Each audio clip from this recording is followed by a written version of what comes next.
In Kansas, I found shelter for the night, which led to a number of rather awkward incidents. This is what happened.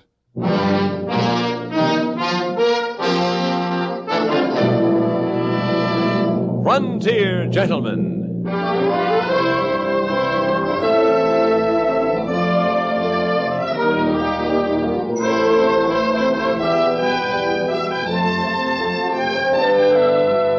Herewith an Englishman's account of life and death in the West. As a reporter for the London Times, he writes his colorful and unusual stories. But as a man with a gun, he lives and becomes a part of the violent years in the New Territories. Now, starring John Daner, this is the story of J.B. Kendall, Frontier Gentleman.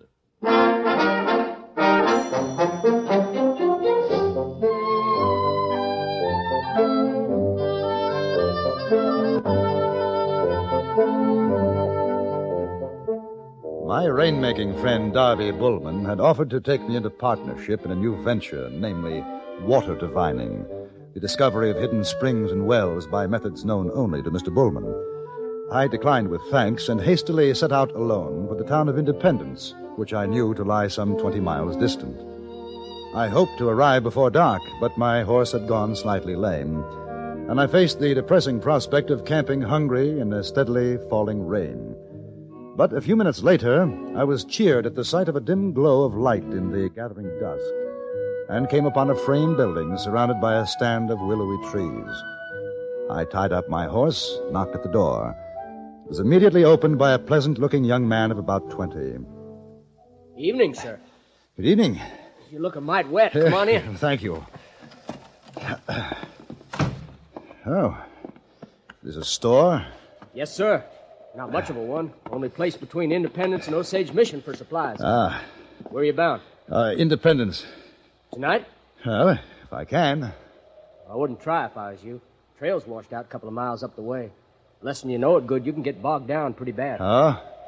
Then, would there be any possibility of putting up here for the night? Oh, I don't know. I'll have to ask Pa.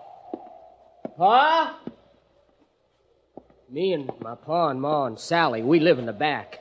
Ain't a heap of room. Oh, well, I wouldn't want to put you out. The barn would be fine if you have one. We'll see what Pa says. We take care of travelers once in a while. What is it, son? Fella here, his horse is lame, wants to know if we can bed him down for the night. My name is Kendall. I'd be very grateful. Howdy. Albert Grover. This is my son, William. You don't mind a shakedown in the storeroom. It ain't the most comfortable. But... Oh, I'm sure it'll do nicely. William, tell your ma to set another place for dinner. Sure, Pa. I'll want to pay you, of course. Well, I ain't exactly in the hotel business, but I reckon $1 will take care of it, bed and food. All right. Thank you. Oh, and is there a place for the horse? William can put him in the barn. You better make it another 50 cents if you want feed for the horse. Oh, yes, of course. Where are you from? No particular place, just traveling. Salesman? Newspaper correspondent. Got a foreign sound to your talk. I came from England. Oh. You got any tobacco to sell? New bales just come in. How much? Pound, I guess. A sack of flour and coffee, pound. Don't mind waiting a minute, do you? I got to get the tobacco out of the storeroom. I'll wait. You want to come on back with me, Mr. Kendall? No, I'll get my saddlebag first. Sure. You do that. Well, mighty nice rain we're having, ain't it? Yes. Mister, you a stranger in these parts? Yes. You figuring to stay here for the night? Yes. Don't do it. Don't? Well, why not? Listen, you think I'd have stopped off if I wasn't plumb out of provisions? Ain't nobody in their right mind comes around the Grovers if they can help it. Oh? Why? I don't know all the why of it, but there's them say peculiar things happen. Things? Don't ask me what. I don't know. All I'm telling you is I've heard. That's all. Dark things. For example? That Mrs. Grover. You seen her? Not yet. Still-tongued woman. And a girl. They say she's got away with ghosts and the like. Ghosts? Go on, laugh. Maybe you'll laugh when you wake up murdered in the night. Oh, as bad as that, huh? There's folks been seen riding this way that's never been seen again. Murdered by the Grover family? There's talk. Obviously. I give you warning.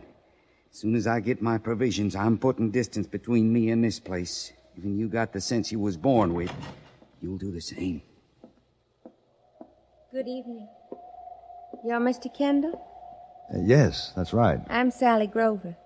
My brother says that you're staying with us tonight. Yes.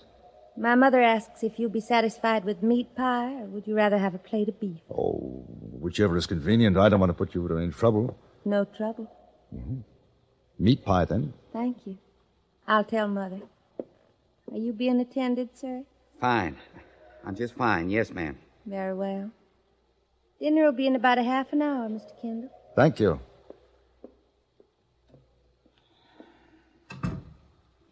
You get a good look at them eyes. Mm-hmm. Rather nice eyes, I thought. Mister, you're plumb loco. They burn through you like a branding iron. Got a gun on you? Yes? Best keep it under your head tonight. No telling. Yes, yeah, I'll remember. Man, I'd have to be drunker than $700 to stay in this place tonight. I'll accept your word for it. Now, if you'll excuse me, I want to take care of my horse. I sure wish you luck, mister. I surely do. Yes, the same to you.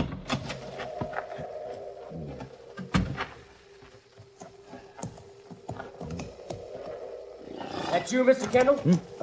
Oh, yes. Come out the back to get your horse bedded down. You want to lead him, I'll show you the way. Right. Sure is a big rain. About time, too. Been drier than a dust storm around here. Yes, so I've heard. What was that? What? It sounded like somebody crying out. That. Yeah, I guess I'm so used to it, don't mean nothing. That's a little old owl up to the top of the barn. Guess it killed itself a mouse or something. Don't let that bother you none, Mr. Kendall. Come on, better get that horse of yours out of the wet, lest he catches his death.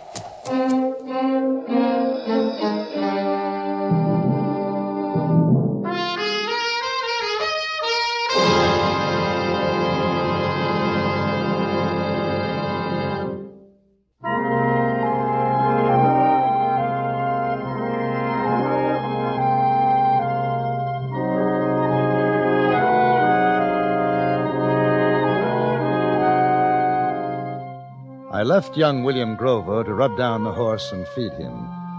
By the time I returned to the house, the stranger had gone.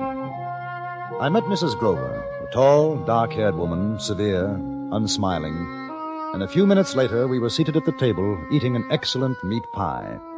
The father applied himself diligently to the task of eating. William chatted constantly, and Sally, olive-skinned, tall as her mother, quite beautiful, watched me across the table, an odd smile on her lips. The minute I set eyes on him, I said, now that fella, he ain't from around here. He's maybe town folks. Then he don't know the screech of an owl, and I'm sure of it. Ain't that so, Mr. Kendall? It was rather an odd sound. What sound? Owl in the barn. Be quiet, William. Oh, no, we were taking my horse to the barn, Mrs. Grover. I thought I heard a cry. Your son told me about the owl in the barn, that was all. More pie. You eat too fast, Albert. Which paper do you write, Mr. Kendall? The London Times. I've never read the London Times. Sal, she's real educated, Mr. Kendall. Had school. She does a sight of reading. You believe in spirits, Mr. Kendall? Why, Do you believe that the dead can return? I've never given it much thought, Miss Grover. Don't let her get started, Mr. Kendall. William, you'll be needing more wood for the stove. Yes, Ma. And put on your hat. Keep the chill off your head, boy. Yes, Ma. Yeah. Mighty fine meat pie, Mother. Very good. If you're finished, Mr. Kendall, I'll take your plate. Thank you. Sally, the coffee. How come you're traveling this way, Kendall? You got friends in Independence? No, it happens to be the closest town. I'm not quite sure what I'll do when I get there. What do you write? Mostly about things I've seen, the country, people. Have you ever written about things that you can't see? You know about such, Mr. Kendall? Now, no lecturing tonight, girl. Leave the man in peace. Not at all, Mr. Grover. I'd like to discuss it. I don't have to listen. I got chores. What about your coffee? Later. I know you're not a believer. I can see it in your eyes, Mr. Kendall. Perhaps you can convince me, Miss Grover. You're laughing at me. Indeed, no. I'm most interested. You should be, Mr. Kendall. You only write of the living. There's more. I've written of the dead. There's still more. Tell me about it.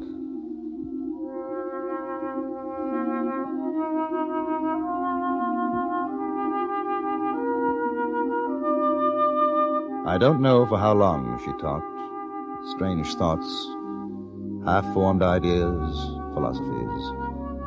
I was conscious of the depth of her eyes and remembered the words of the stranger like branding irons. Candlelight flickered on the wall, and I was suddenly aware that we were alone in the room. Mrs. Grover had disappeared. There was only the sound of the girl's voice, drum of rain, crackle of burning wood in the stove. Then she became silent. Nothing I've said. Nothing's made you understand.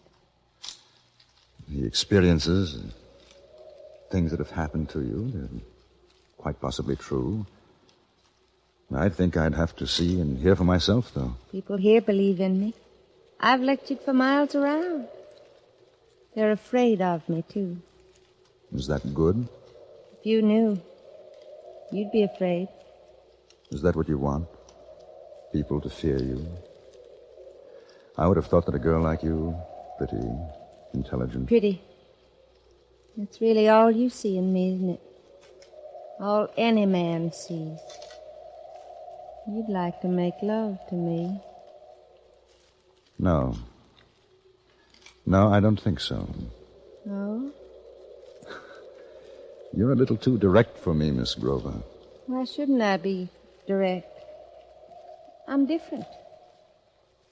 I'm not like other women, am I? No, you're not. Perhaps in a way, it's a pity. If I were like the others, you'd want to make love to me? You're not. You may kiss me. No. Why? Because you don't know how to behave like a woman. I don't understand. Someday you will. Why did you come here? My horse went lame. Raining. Too far to ride tonight. Go away. Why? I don't know. You're not like the others. Go away. What others? It's past time for your bed, Sally.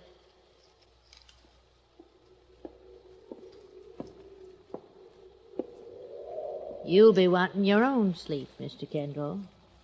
Early to bed, early to rise makes a man healthy, wealthy, and wise. Good night.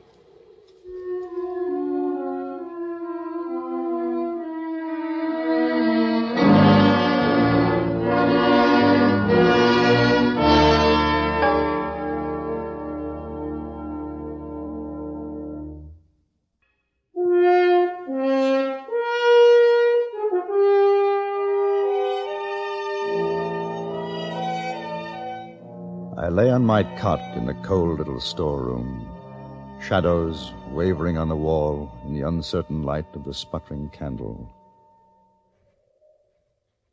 Somewhere, a shutter rattled in a gust of wind. The rain had stopped, only a dripping from the leafless trees. The wind.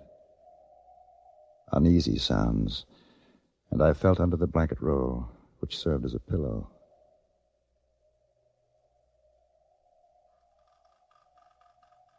Then I heard it.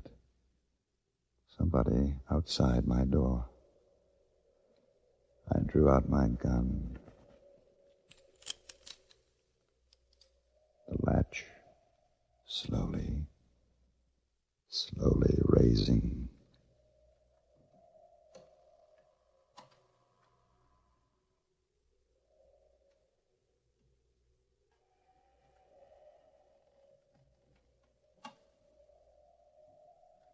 Do you know how close you were to entering that spirit world of yours? Thought that you'd be asleep. No. I want you to go now. You said that before. Why? I can't tell you. Has it anything to do with what the stranger said to me before he left? Stranger? The man came in to buy provisions. He told me to leave, too. Warned me. About us? Yes. What did he say? Something about people disappearing. I gather that you and your family are not overly popular. You're not like the others, are you? What do you mean? I want to be like the woman you said I'm not. If I tell you, will you go away? Will you take me with you? Tell me what? I want to be loved. I'm afraid of what I am. Take me with you. Tell me what? You're strong. You'll understand. It's not my fault. I want to go away. I've always wanted to. Others came here. They know about me because I'm pretty. You didn't come because of that, did you? He didn't either. He was a stranger, too. Who? Who? Over there. Behind the bales.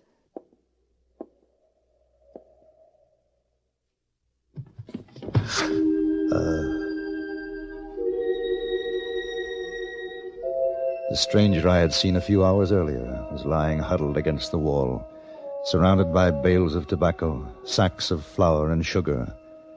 His head had been smashed in, and his throat was cut. I sensed the girl at my shoulder.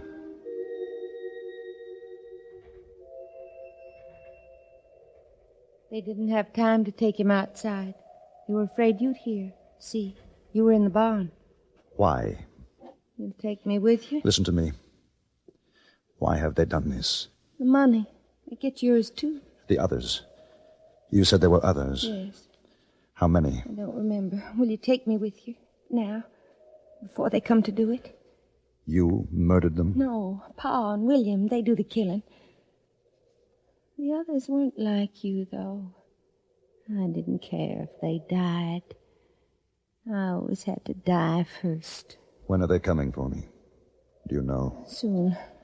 Do they know that you're with me? Yes. We can go now before they come. I don't think so. They'll kill you. No. Yes. They're very good at it. What about your mother? She's not my mother. She's just the woman Pa married. I don't like her. Get over in the corner. Not a sound, you understand? You won't hurt me. Go on. Stay out of the way.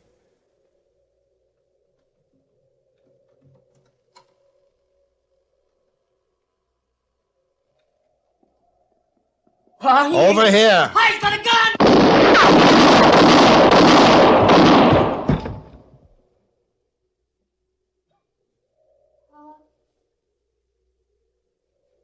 Pa?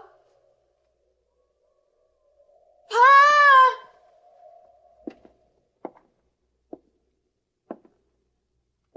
You killed them. They're dead. But not really, are you? Pa, William, you'll come back. You come back. Get up. Come on, Sally. Get up. We go away now. You'll take me with you. If you're with me, they won't come back. They'll be afraid. Drop down your gun, Mr. Kendall. Come over to me, Sally. Ma, he's gonna take me away. I want to go. Don't shoot him. You obey me, Sally. Get out of the way. No. No. I hate you. I'll kill you!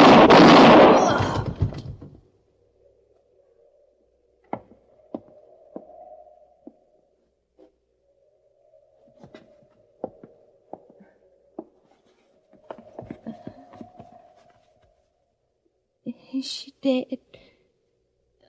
Is she? Yes. I'm glad. And she'll come back again.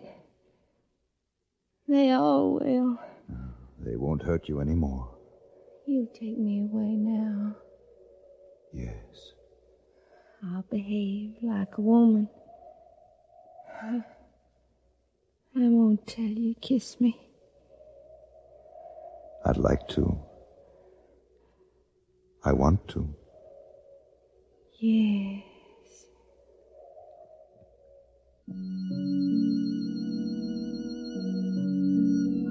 She smiled, closed her eyes, and quietly died. When I went outside, the moon was out, the air smelled fresh and clean.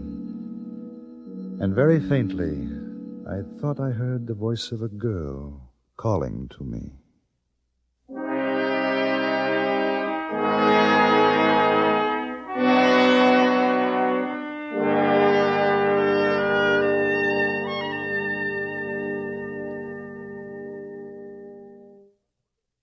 Frontier Gentlemen was written, produced, and directed by Anthony Ellis, and stars John Daner as J.B. Kendall. Featured in the cast were Virginia Gregg, Eddie Firestone, Parley Bear, Paula Winslow, and Vic Perrin.